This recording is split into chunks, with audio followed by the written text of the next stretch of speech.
Assalamualaikum warahmatullahi wabarakatuh. Alhamdulillahi rabbil alamin. Wassalatu wassalamu ala ashrafil anbiya'i wal mursalin wa ala alihi wa ashabihi ajma'in, amma ba'd. Para peserta apel yang dimuliakan dan kami hormati, seperti yang kita laksanakan bersama pada sore hari ini, kita memperingati Hari Santri Nasional dengan melaksanakan apel Hari Santri. Hari Santri yang dicanangkan oleh pemerintah Indonesia sekitar 4 tahun yang lalu adalah suatu pintu atau gerbang bagi para santri. Kita semua ini, para santri kiai, untuk lebih mengoptimalkan kekuatan kemampuan kita menunjukkan kepada masyarakat bahwa kita mampu bersetara dalam segi apapun di masyarakat. Kita sadar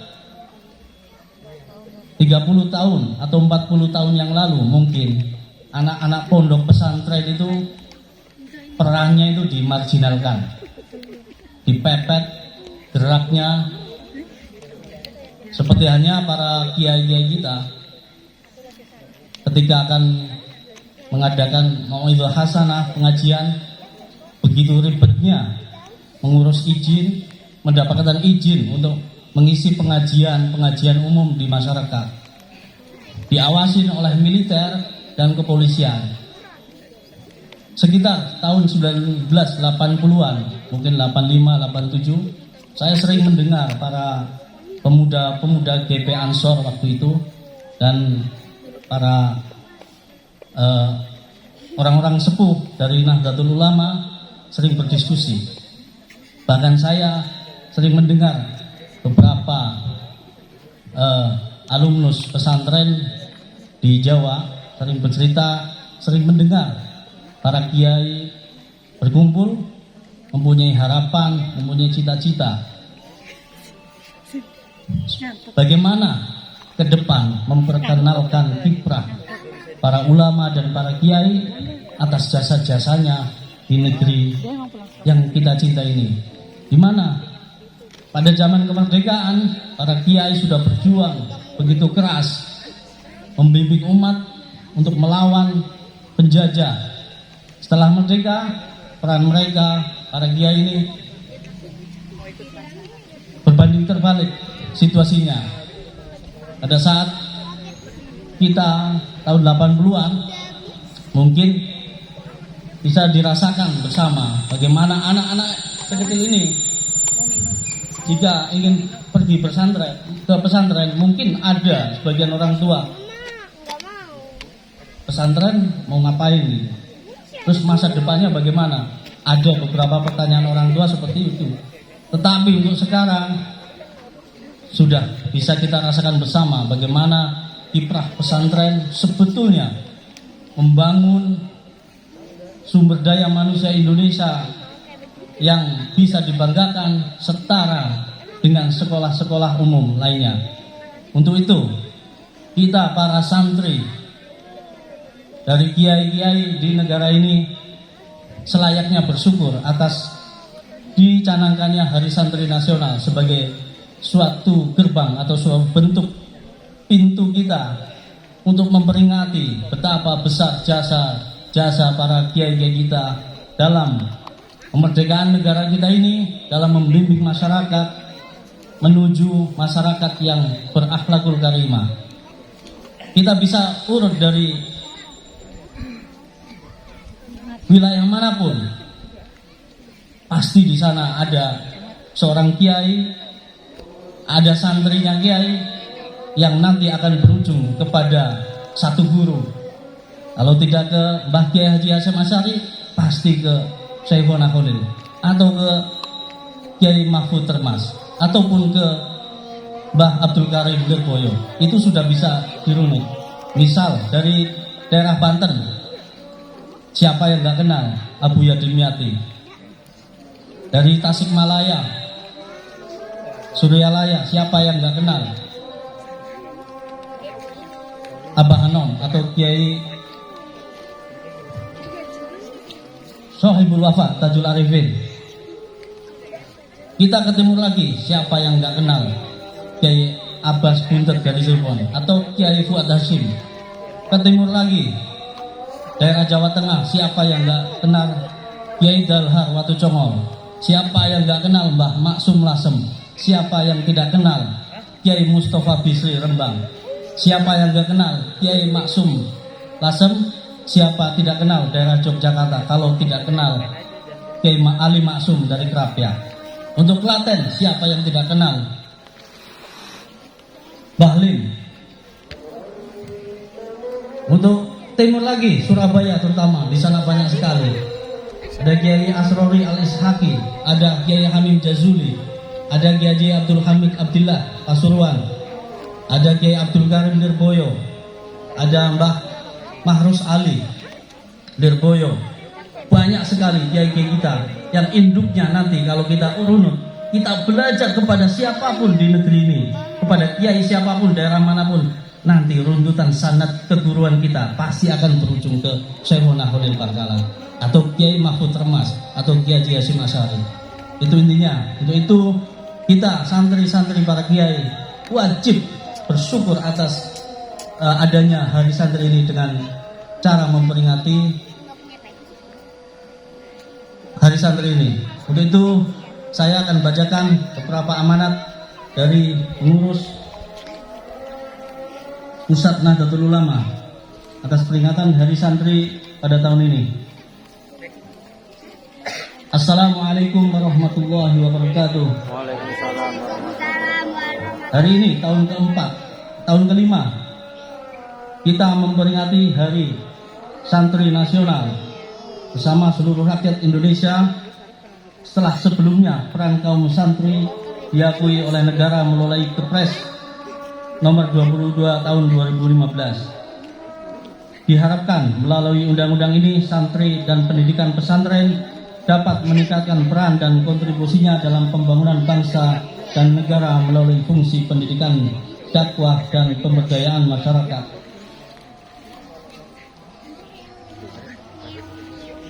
Di tengah revolusi gelombang teknologi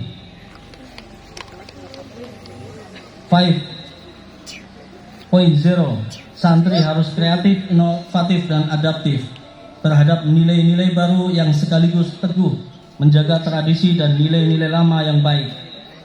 Santri tidak boleh kehilangan jati dirinya sebagai muslim yang berakhlakul karimah, yang hormat kepada kiai dan menjunjung tinggi ajaran para leluhur, terutama metode dakwah dan pemberdayaan wali songo.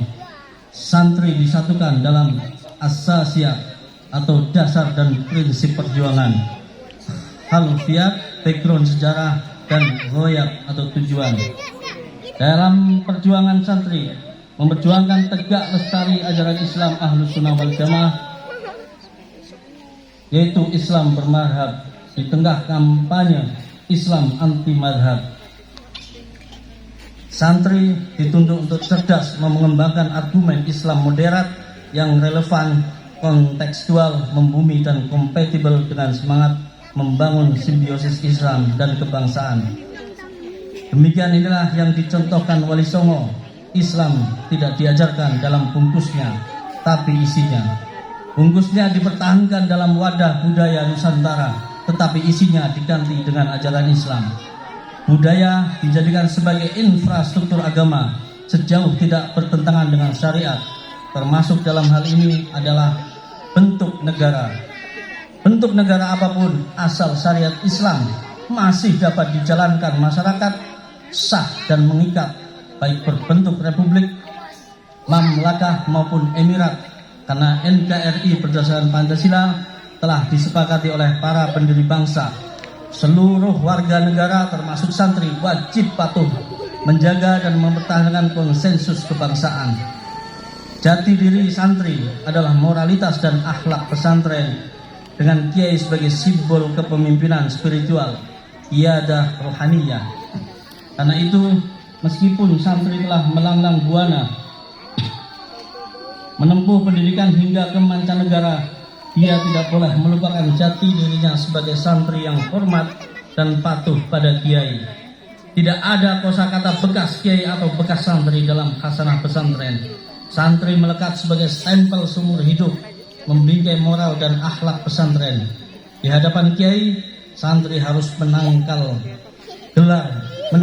gelar dan titelnya, pangkat dan jabatannya, siap berbaris di belakang kepemimpinan kiai. Beberapa figur tokoh nasional yang santri adalah Pangeran Diponegoro yang dikenal sebagai Panglima Perang melawan Belanda. Pangeran Diponegoro mempunyai nama asli Abdul Hamid, santri tulen yang mondok pertama kepada Kiai Hasan Besari, Tegal Sari, Jetis, Ponorogo. Selain itu, beliau juga mengaji kitab kuning pada Kiai Haji Taftazani Kertosono, ngaji tafsir Jalalain kepada Kiai Haji Bedowi Bantul, Yogyakarta, dan terakhir ngaji hikmah kepada Kiai Haji Nur Muhammad Ngadiwongso, Magelang. Tidak hanya Pangeran Diponegoro, ada juga figur nasional yang lain, yaitu Bapak Pendidikan Nasional Ki Hajar Dewantoro alias Suwardi Suryaningrat. Beliau belajar Al-Quran kepada Romo Kiai Sulaiman Zainuddin, Kalasan Prambanan sampai Khotam. Dan juga satu lagi fitur penting penggubah lagu syukur, yakni Habib Hussein Mutohar Semarang. Jadi mencipta lagu syukur yang kita semua hafal dalam nyanyian adalah seorang sayyid, cucu baginda Nabi Muhammad SAW.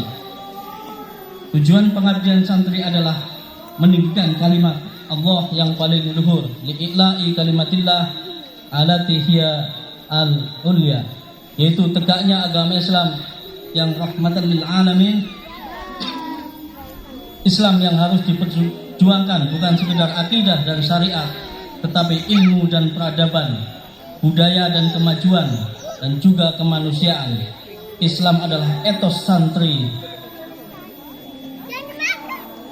Islam adalah etos, santri adalah keterbukaan, kecendekiaan, toleransi, kejujuran, dan kesederhanaan. Semangat inilah yang diwariskan oleh salafus soleh yang telah mencontohkan cara bela agama yang benar. Islam pernah mencapai zaman keemasan pada abad ke-7 sampai 13 Masehi dengan ilmu dan peradaban. Para filsuf dan ulama seperti Jabir Ibnu Hayyan, Al-Fazari, Al-Fargani, Al-Kindi, Al-Khwarizmi, Al-Farabi, Al-Mas'udi, Ibnu Miskawi, Ibnu Sina, Ar-Razi, Al-Haytami, Al-Ghazali, dan Ibnu Rushd telah berjasa kepada dunia dengan sumbangan mereka yang tiada tara bagi ilmu pengetahuan dan kemanusiaan. Manfaatnya lintas zaman melampaui sekat agama dan bangsa. Dunia berterima kasih kepada Islam karena ilmu pengetahuan itulah cara bela Islam yang benar.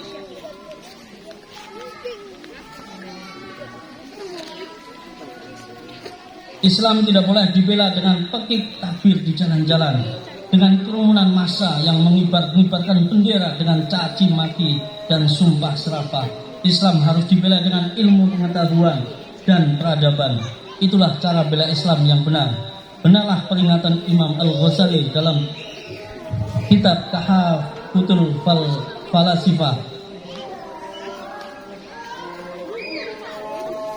yang berbunyi, kehancuran agama dari para pembela yang tidak tahu cara membela itu lebih besar daripada kehancuran agama dari para pencela. Santri mewarisi legasi yang ditinggalkan oleh para ulama di abad keemasan Islam. Karena itu kebangkitan Islam akan sangat ditentukan oleh kiprah dan peranan kaum santri. Demikian amanat upacara Hari Santri Nasional sudah kami bacakan. Semoga dengan amanat ini kita senantiasa mengingat tugas kita sebagai santri, yaitu mengemban tugas dari para kiai untuk selalu menjunjung tinggi akhlakul karimah dengan senantiasa terus menerus mengkaji, mengaji dan mencari ilmu pengetahuan. Demikian amanat dari kami. Mohon maaf atas segala kesalahan dan kekurangan. Wallahul muwaffiq ila aqwamit thoriq. Wassalamualaikum warahmatullahi wabarakatuh.